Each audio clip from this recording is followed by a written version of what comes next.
ৰাতিপুৱাই সোনকালে উঠি ফ্ৰেছ হৈ নিজৰ পঢ়া টেবুলত থকা সৰস্বতী মাক সেৱা জনালোঁ।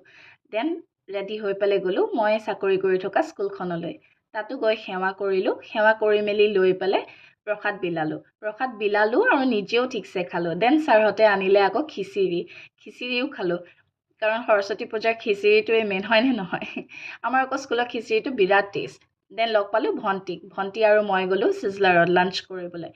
লাঞ্চ কৰি ধুমাধুম আহি ঘৰ পালোঁহি। ঘৰ পাই ফ্ৰেছ হৈ আকৌ গ'লোঁ মই আৰু মোৰ মামী ডাঙৰ ছোৱালীজনী নগাঁও মেডিকেল কলেজলৈ। তাত মানে ডক্টৰছখিনি ফেশ্বন ফেষ্ট আছিলে। চ' সেইবাবে মেকআপৰ কণ্টেক্ট লৈ থৈছিলোঁ। সেই 3:30 পৰা যে ৰখি মেকআপ কৰিছোঁ তাই আৰু মই ৰাতি একে 10:30 আৰু। তেওঁলোকক বিৰাট ধুনীয়া লাগিছে হয়নে? তেওঁলোক গুৱাহাটীৰ ছিনিয়ৰ মোষ্ট ডক্টৰ। ফেশ্বন ফেষ্টৰ বাবে তেওঁলোকক ইনভাইট কৰা হৈছে। আমিতো ঘৰ পাওঁতে আৰু দুজনীৰ 11টা বাজিলে। আহি পাই যি কঁকাল